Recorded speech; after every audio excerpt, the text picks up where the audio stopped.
Hello and welcome to another Ron Gamer video.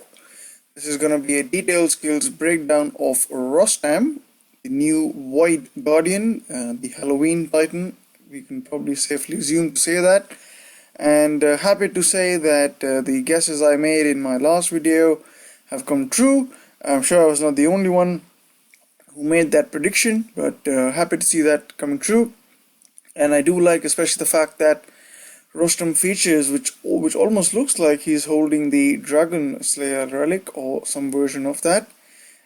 So a nice little Iranian hero that we have here in the game. Quite nice stuff here. So let's have a look at his skills and kick things off from there. So here's ROSTAM, his skills list. He himself is a Void Guardian and he comes in with about 360% void damage, which goes up to 720 if he's on defense. He brings in a lot of health as well. You get 200% health with a 40% health base buff. So that should put him at a fairly respectable health number. And you get 100% armor buff for him, so that's also very nice. Now you get 30% melee, 25% ranged, and 25% all elemental resist. Now all of that put together would definitely make him a good Titan when it comes to solo versions. If you're a low level player, you may not even have Horde unlocked, and if that happens, whether it's ROSTAM will be a good attacker, probably will. But normally there are probably better options when it comes to attack, because one of the things that you're missing out here as a solo element is the absence of armor piercing. So if you're going up in something with very high armor, ROSTAM himself wouldn't do too much. So there's that. So now let's move on to the skills that are the most interesting and the reason why most people will want to go for ROSTAM, and that is his excellent Horde groups. So the stats for the Horde are really, I would say, at Osiris level, and probably even higher if compared in certain ways. So Horde comes in with 60% damage, going up to 720 on defense. So that is quite a lot of damage when it comes to Horde. Now Horde do have a reasonable, or rather I would say respectable base damage which they come with, and it is not uncommon to see Horde stats, for example, in Osiris reaching close to 100k without critical. So given that the stats on this are twice, I mean that damage is going to be something quite insane. But of course that's on defense, but on attack you will still get the Osiris level of 360% damage, and you will get 176% armor piercing, which again doubles on defense. Now what that really means is that anything that's going to attack ROSTAM will have to contend with that immense amount of armor piercing off the bat. So that 354% armor, or 352% armor rather, without any additional relics. As the relics stack up, this could quite easily go up to 400 plus. So what that means is that these Horde will start to pack a punch, and do remember that the armor, the benefit that you get from having any armor is only 70% anyway. So with these Horde will likely make bringing in armor, high armor, kind of pointless unless you can start bringing in armor which is upwards of 400% or 450% rather. Other than that, these Hordes are going to get through all that armor that you bring in. So that's definitely an advantage for ROSTAM. You also get 71% critical, which is a tier 3 critical skill for Horde. And that's absolutely good, because what that means is you only need effectively just one relic with 20% critical to take it 91%, which is good enough. Of course, you can add 2 relics to get that to cross 100%. So very nice critical skill there. Now where I guess his Horde really shine is the health, because you get a massive 434% health increase, and that is probably the most we have seen on Horde in the game, exceeding the likes of for example, I don't know, Sobek, of Osiris, even as in asset or asset. So you're looking at really high health numbers, and they will definitely be quite sticky, these Horde, in terms of them getting wiped out, when I think of it that way. And they do have a lot of armor as well. Now here is where I think we all need to pay attention to, especially if you are considering how you could take down ROSTAM on defense. If you look at the actual armor number, you are looking at 300 or 452%. Is that what it is? If you add that up, or is it 554? So you're looking at really 500-ish armor on that you're going to be contending with on defense. So what that means, if you're going to bring any armor, armor piercing, you're going to need a significant amount of armor buff for your troops. Now when you think about whether you can take these Horde down, you're going to say, oh, I'm going to go in with my Zabava and completely decimate these. Well, the things to keep in mind, that if you're going to bring in Zabava, then can you bring in 454% armor buff? You could probably do it with the Night Whisperer, but then you'll have to make sure that your Zabava is also having good amount of melee and range resist, so that you can that he can, or she can stand in the battle and take something out. So I think that armor is going to start to play a significant role. So that's something to keep in mind. And the melee as well, 25% melee, not too much really, but if you talk about on defense, that will start at 50%, and with some other special skills that we shall see, that might as well be considered going much higher. But I find the main drawback, I think, or the main weakness, I guess, of ROSTAM is going to be the ranged, at least when the skills come to go. If you look at the skills, you're getting 25% range resist, which is obviously not as high as 50% on defense, so that's kind of a limitation. But you do get 25% all elemental resist, so that's quite nice, although it's a relatively lower number compared to what you start to see. We see normally 35 or 40%, so it's slightly lower. So now let's go on and have a look at the special skills, and we look at the prestige skill. Now, the actual special skill, please ignore the 400% all lightning spells. That's from Zabava's thing, so yeah, ignore that. But so there are three special skills that you get for ROSTAM. So ROSTAM's first special skill is that whenever one of your troops die, your own troop dies. Let's say you're taking ROSTAM on attack, and or he's on defense, and you've got obviously lots of Horde troops. Whenever one of these Horde troop dies, he's going to summon one corrupted Horde.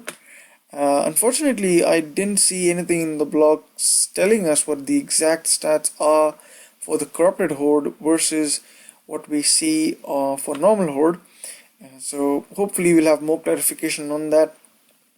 Or there might also be information on Yuki's website for that. That's dotdatabase.net. So I haven't checked that yet, but it'd be curious to see what their stats are, because we do know from I think from all of us know how these corrupted Horde behave on conquest lands. They can be quite sticky, and they take forever to kill. So if a similar thing happens here, they could make really things interesting, especially given that massive 434% health buff, which could make them quite meaty.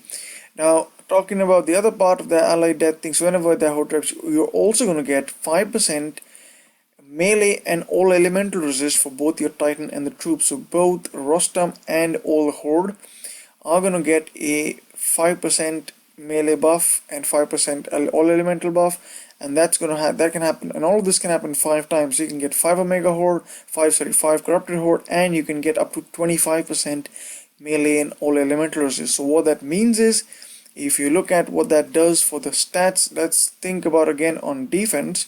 Thinking it on defense, you're going to have 25, you have 50% melee to start off with, 50, add that to 25, you're looking at 75% melee resist, which is almost near the cap for melee resist anyway, so that's nice. And you get 50% all elemental resist, which is also very good. So that's really nice as well. And remember, the stats are will also start to apply to Rostam as well. So Rostam will also get his elemental resist up to 50% and his melee up to 50%, although not as high, or rather 55%, although not as high as 75%. Now, what also you will also get the some damage buffs. You're going to get 30% Titan and troop damage buff. So you're looking at, again, on defense. If you're looking at 720% damage buff, now you add 300% to that, because that skill can happen 10 times. So you are crossing the 1000% mark for the Horde damage. Now, whether that makes a significant impact on certain troops, it'll be left to see, but I think it will cause some dent, because Horde, unlike, let's say, militia, do have a slightly higher base damage, so that's going to be definitely good. So yeah, I'll be curious to see how they do, because one of the main counters for Horde troops are Panthers, and when Horde came out for the first time, when the other weakness, which is lightning storms and lightning spells, weren't as prevalent, we saw Panthers being the main counter. So you would have a nice Ledega build, or we didn't have Segunga back then, but yeah, such stuff, Titans with max void resist, especially on the Panthers, would absolutely walk over even a set which comes into a lot of health. So I'll be curious to see how Rostam will hold up against Panthers, because Panthers seem to have a natural advantage against, or I think that's probably, to put it more accurately, a speed advantage compared to Horde, because when I see Panthers engaging with Horde, I think the Panthers get the first kill, I guess the first strike rather. So how much does that 434% health pool give the Horde an advantage? Because the moment the Panthers engage, they're obviously going to cut down a lot of that health, even with max melee resist and max elemental resist. And whether that extra health pool will let the Horde stand long enough for that 720 to 1000% damage to actually take effect. So that's something to find out. But the other weakness, I think, which I don't think is addressed completely, even by such a good build, is the fact that lightning and lightning storms will continue to pose a problem to Horde, because it's kind of almost the shape of the Horde units, and how they, when you have a strike on the Horde troops, the remaining Horde in the battalion, they kind of start to assemble on the center, quite quickly, and so that means the lightning or lightning storm will start to hit them as well, unlike what you see, for example, happening on spearmen a lot. So that's that. But again, that said, the health pool is much higher. It's not the regular X health of 234%, so there is a lot of health here. So it could be that these lightning storms and lightning spells will cause a lot of damage, but they may not completely wipe out these Horde troops. And what that could in the end mean is that the attacker will essentially run out of lightning storms and lightning spells to be able to effectively cut down all the Horde, plus of course all the corrupted Horde, which be reminded that could be much more sticky and could be much harder in themselves to take out. So that's something to keep in mind. Now the special skill is the fact that you have every 7 seconds. Yeah, there's also going to be, by the way, an aura. Now they weren't very explicit about what the aura will look like. I'm going to guess it's going to look like what Zabava's aura was, which was quite a large radius around the Titan. So let's assume Rostam is going to have a large area around, like a circular area around himself, where every 7 seconds you're going to see these things happen. You're going to see a terror spell cast on 2 enemy troops, and it is going to be probably randomly, but it's going to only apply to those that are within that aura. So if they're not within the aura, obviously that doesn't happen. And he will also cast Rage on 2 allied troops. Now the thing to note in this is, remember, Rage spell, like your shield spell, it does have a splash effect, meaning that if you have a lot of troops, which is normally going to happen in case of Horde, a lot of these Horde troops are all assembled and around a certain point, then all of them essentially will be raged up. And the great thing I like about this skill is the fact this happens 12 times. So what that means is 12 times 7, that's what, 84. That's about a minute and 24 seconds. You're gonna have your horde essentially raged up all the time, and that's crazy, isn't it? And you know, that will definitely make the you know, all that 720% damage that you're gonna get, or even if it's 360% if you're going on attack, that's gonna really amplify the damage. So definitely Staff of Iron could be something to consider. So you make that initial initial minute and a half or something of the battle really give the attacker a challenge. So yeah, that's a really good skill. I do like it, and I think that can cause an issue, especially if you think about if someone's going in, let's say with a massive health pool Frigg, and you know, going with all lightning storms, or even a Zabava with some sort of a lightning spells build.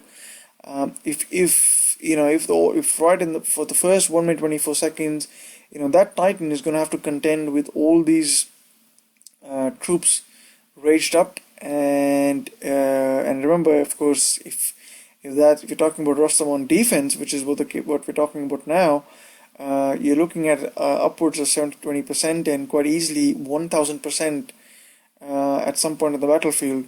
So that could really make it difficult for anything to stand in the horde path. Now, of course, one counter to that could be having something that runs around the battlefield, and after the 1 minute 24 seconds have expired, it's only then that you start to do some damage stuff on the battlefield. A lot of strategies, of course, and I'll look forward to a Ventador's video and see how he contends with this. Now let's move on now to the Prestige skill, and here things only get much better for ROSTAM.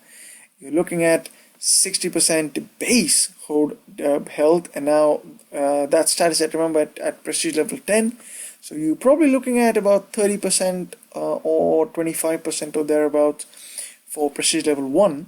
But that base will health rather than a simple health buff, will mean that the horde will see an effective, will see a significantly more increased display figure rather of the health. So that's really nice. The other effect that you're going to see here is every 7 seconds, again within that aura thing you've spoken about, you're going to see two very interesting effects, and these happen at the same time. So what you're going to see is all the enemy troops that are within the aura will all get a negative buff, and this is obviously the first time we've seen this in the game, so it's quite interesting. So you can have up to 48%. So that's going to take a minute and 24 seconds, which is a fairly long time though, that said. So if you kind of rely on that, then you will need 1 minute 24 seconds to achieve 48% all elemental resist, 48% melee, and 48% range resist. Now remember, some of these skills are, as the devs have pointed out, not all available at Prestige level 1. So at Prestige level 1 you will only get the all elemental resist buff, a negative buff kick in. But the melee negative buff will only kick in at Prestige level 7 and above, and the range resist debuff will only kick in at Prestige level 10. So you can't get the range resist buff anything before that. And remember, in order for you to take up any Titan like this one to Prestige level 10, you will require between 15 to 18 Void Titans. 4-star Void Titan. So significant effort there to get there, but most of us that will be playing with ROSTAM for a while, most of us anyway, will be at Prestige level 1 at most, and that means you will not be able to take the benefit of having the melee and ranged debuff. But you can of course enjoy the fact that all the allied troops in the aura at the same time will also get a 4% all elemental buff. So that's really nice. Now, one thing which I was wondering on this, and perhaps some of you in the comments might have something to say about this, is that we all know that resistance is all capped at 90%, right? So What, like for example, if you take a Segunga, now Segunga's Panthers have 90% void resist. Now normally, if you add a let's say you add in a mount armor with 40% void resist, you don't actually see the display showing that it's anything more than 100%. But I just wonder whether in the actual coding that it actually stores that as 130% somewhere, so 90 plus 40, 130, and whether that and if that is true, then whether these debuffs actually start to apply on that stored number, whether they start to apply on the 130%. And why that might be important is that if that happens, what that means is that it might start to make sense for people attacking ROSTAM to go in with more than 100% elemental resist, and even melee and range resist. So, for example, right, if you're talking about this build, now you can potentially build up you can have a build with, we're talking about applying 48% all elemental resist. Now, if you go in with a build with, I don't know, 160% resist to void in some way. Now, if you do that, what that means is that you can effectively make the debuff effect of ROSTAM kind of pointless. I wonder whether that's in the code, but I kind of doubt it. I think the code maybe really only caps at 90%, and these debuffs will truly result in the fact that no matter what you do, you can't go up against a ROSTAM and be resistant to the void. So you will be looking at, if you can't kill ROSTAM and kill his defense in 1 minute 24 seconds, then you're gonna have you will be at a disadvantage of having 48% less resistance to void than what you came up with. So even if you go in with max void resist, you'll only be actually effectively going with 42%, which is obviously much lower, and especially with the fact that with all that damage that Horde is throwing out, that could be a problem. So what that really comes down to meaning that if you're going up against ROSTAM, it's very crucial that you try and finish up the battle very early, because if you can't, the longer the battle goes on, or to be more precise, if the battle goes on for 1 minute 24 seconds or longer, yeah, you're gonna have problems, in my opinion. So yeah, that's a very interesting skill, and we were to see, and this is why I feel that lightning might still probably make sense, and also of course the Titan that can still probably holds a good advantage against ROSTAM will probably be Lifespark and maybe even Growthorn, although Growthorn is primarily for defense, but Growthorn could do something quite interesting against ROSTAM. So it'll be, I think we'll all have to wait for some testing videos to come out regarding ROSTAM. So, but that's my overview on that. Now, regarding which 5-star relic to equip, it's quite fun to notice the fact that if you actually look at Acteon's arms, that first skill, 30% all troop resist against all damage with 2x% on defense. Now, if you actually take that, if that was actually used, you're looking at 60% all elemental resist for your Horde, in addition to what you get. So you already get 25%. You put Acteon's arm, you're looking at 85% all elemental resist right off the bat. And I think that's kind of a lot, really, and that could make Acteon's arm a strong contender to be used on ROSTAM. And also what I do like about Acteon's arm, especially for this Spectre Titan, is the fact that you get 70% all troop and Titan armor, and that troop armor getting another 70% could really start pushing things to a level where you really may not have any, especially non-solo builds, that can actually go and have armor piercing at that level. So that said, I would think Lifespark can still probably make that cut. I have to look at the skills myself again. But yeah, Acteon's arm could very well play a part. The last skill is kind of a meh, really, but this could make something interesting because adding that elemental resist is quite fun.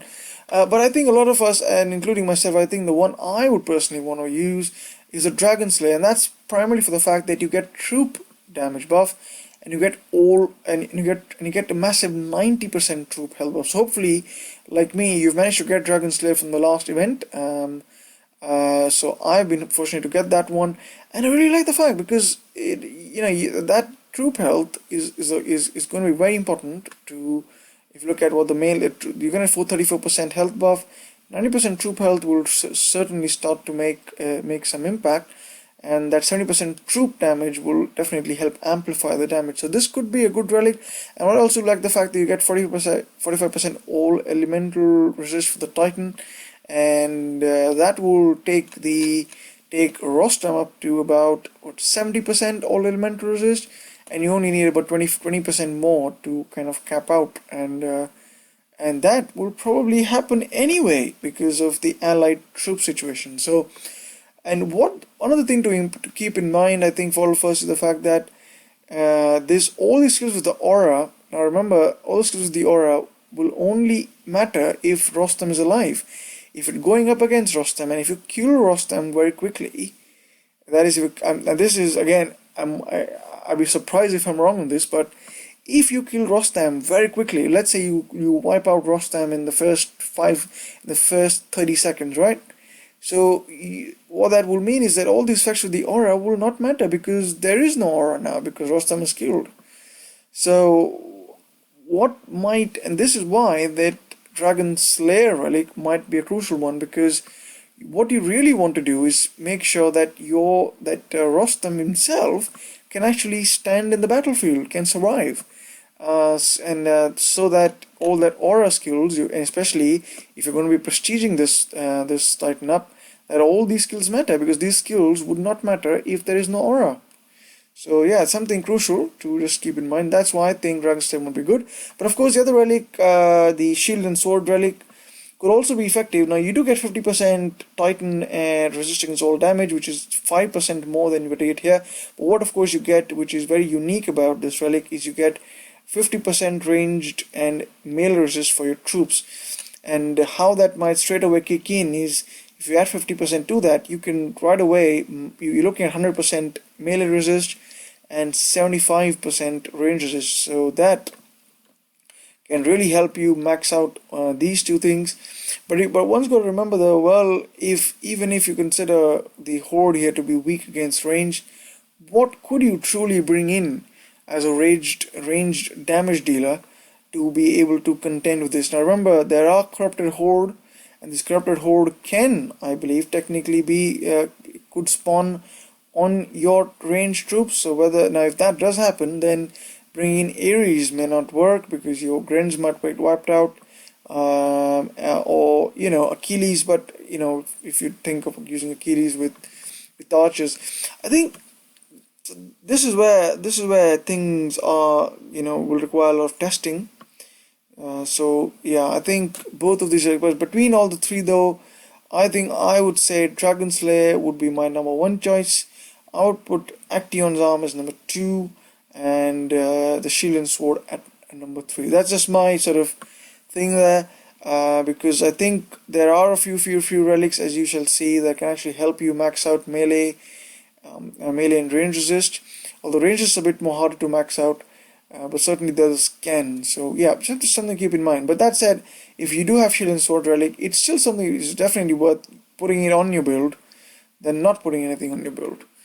So right, I just put this Segunga thing there just to kind of look at what sort of, whether Panthers at this level, and we know that your Lifespark can do much better, your Nurgle can do a little better, and Grothan can also do a bit better, but whether that 90% void resist, if you add a mount armor, whether that will start to factor in as 130%, and whether that debuff that you see here will start to apply on the 130%, etc, etc. So quite fun things to see. Now regarding the event itself, the 26,000 souls event starting on Thursday. The boosters are Sekhmet, Boss, Corruptor, and ROSTAM. I personally will be, if you had a choice between all of them, I think probably one of the quickest probably might be Sekhmet, to be honest. Boss will also do well, but actually, honestly, all of them will do well because White Titans are absolutely brilliant when it comes to quick PP raids. Corruptor does come with 5 Omega Horde, so that could make PP fun as well. Yeah, but though Corruptor does not have any X health and X armor for the troops, so you might suffer losses, but he will offer you pretty quick raids. So yeah, that's a good option for sure. Of course, when you get Rostam, you can start switch to that. Rostam himself is, by the way, available at a fairly high price of 22,000 souls. If you don't have 1.4, unfortunately, there isn't a 1.3x boost, so you'll have to go with 1.2x for any of the Void Titans and 1.1 for 3-star Void Titans. Regarding the other rewards, you've got some Ragged Pauldrons 4-star version. Not sure what version it is. Hopefully, we see a poison version, or we see, I don't know, some version that we haven't seen quite often, ice or something like that. Some more rare ones.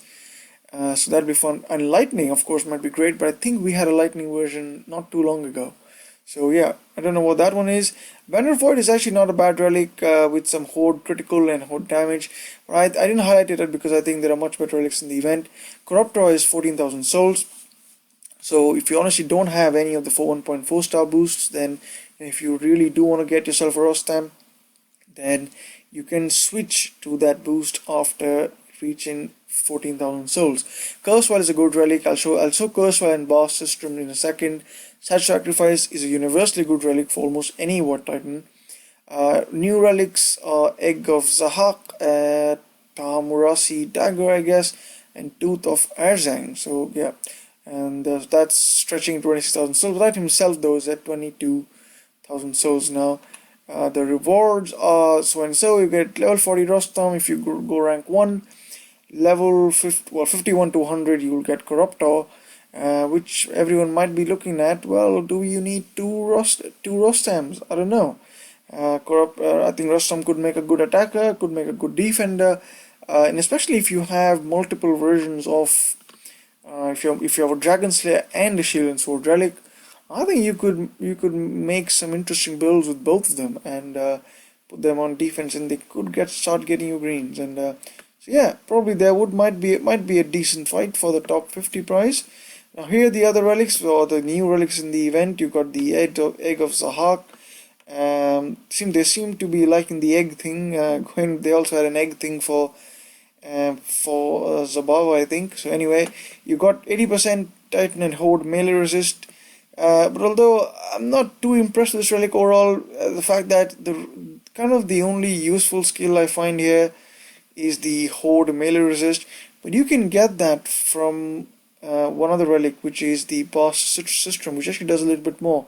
So not entirely sure, but that is really why. But maybe the Titan melee resist that you get there is fairly unique, and maybe the fact that you want to make Rostam really stand ground, that's where this could start come into play.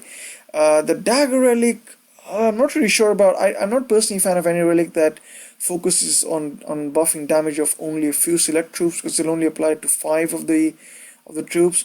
But the Titan and Horde critical could be good. 20% is quite nice, but of course, you can achieve this last 2 effects much better from using just, for example, a Bone Sword. So not really totally convinced the Dagger one is a great relic.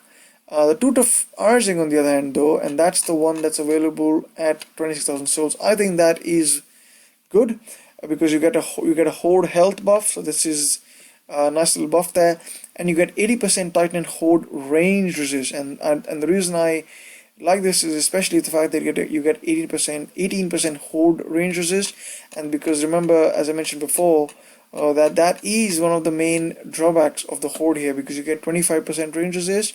It does not double on defense, so getting relics that can actually give you a ranged buff is quite useful, especially if you're trying to make sure that your Horde are max melee and max range resist. So definitely, I think that relic will find its place on most builds on this Titan.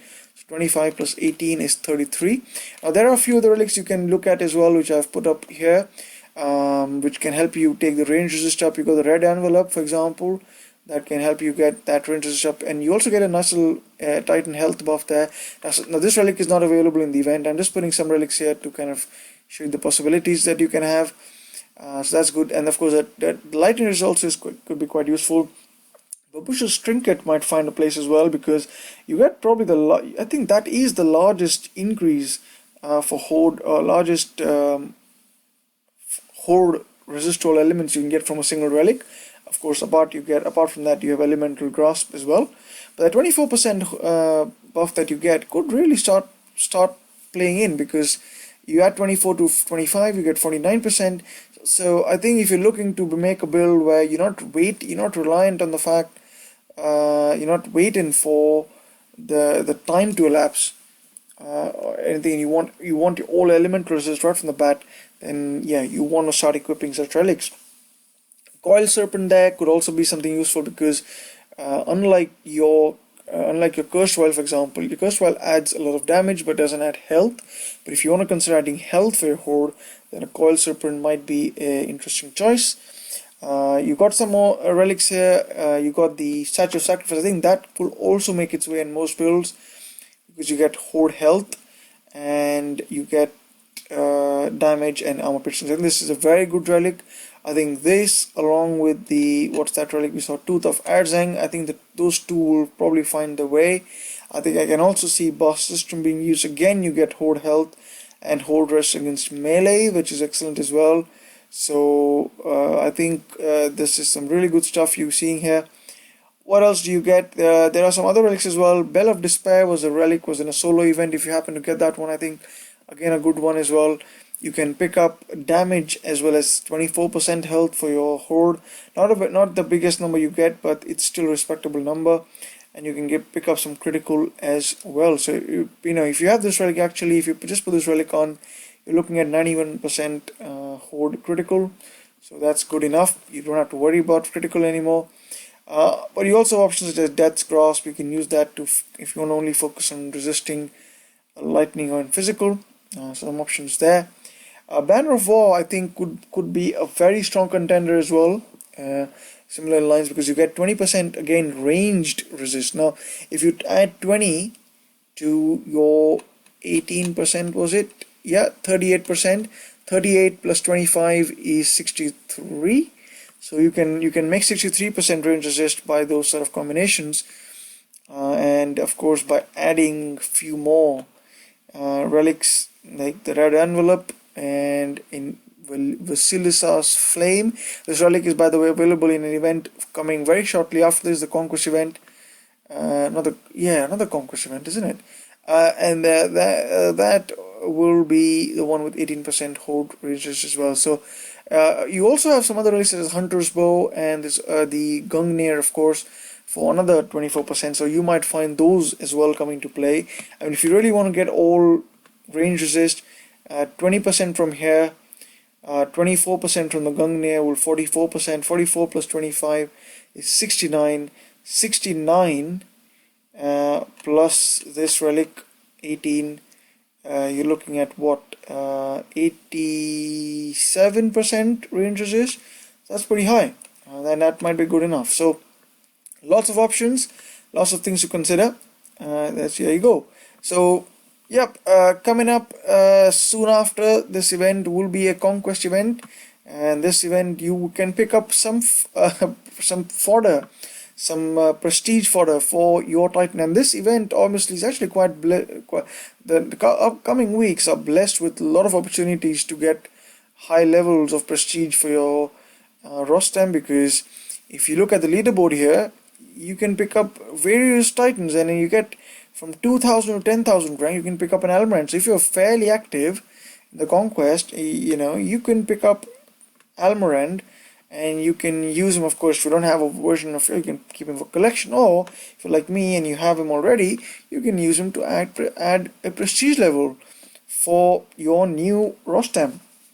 And here the main rewards really, you can pick up Almirant also by going up to plinth level 8, and you can get the Vasilissa's Flame, the one with Horde Rangers, at plinth level 10, along with Baba Yaga as well. So Yeah, Babega is still pretty good Titan when it comes to going up against assault raids. Definitely a great Titan, and also very good Titan for conquest as well. So, yeah, a lot of options there. Looking at the events next week, you can start to collect these so-called bone dregs. That's what they will look like, and you can collect them every couple of hours. I think every 6 hours you can collect one, and you can also get them from events. So for example, the conquest events got 7 of those. I've only shown the last 3, and in this event you can get 7 as you can get 7 as well. So yeah, so lots of opportunities to pick up these bone dregs, and if you collect enough of these bone dregs, you can pick up even more prestige food for your Titan, which is Wajet, and Wajet is a white Titan, so that will be a prestige food if you want that. Or Hades, it was not a prestige food, but yeah, you can collect Hades or Krampus. What I mentioned before is Krampus. If you don't have Krampus, and if you want to be safe, might be worth pulling this just for the fact that he might be one of the major boosters for the Christmas event. So yeah, if you want to plan in advance. Other than that, there is also an event coming up called Alliance War Skeletal Storm. Quite curious of what that's going to be. That's after the Conquest event. So that's next week we're looking at. They haven't published details of that event yet. Of course, we'll see that in the next blog.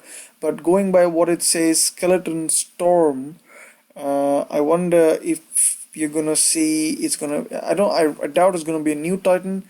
I could almost see it being a Titan that might be something like a set or something, because a set does something with Storm Maidens, or does with something with Raised Dead, a bit of with Raised Dead, Horde especially, and Storm Maidens. So maybe something like that. So quite curious to see what that is, but we'll know as time goes on. But of course, do remember that there's a Titan Unleashed event, which is the event where you get extra XP for fusing Titans, and that will start right after the event for ROSTAM ends. So the ROSTAM event ends on the 26th.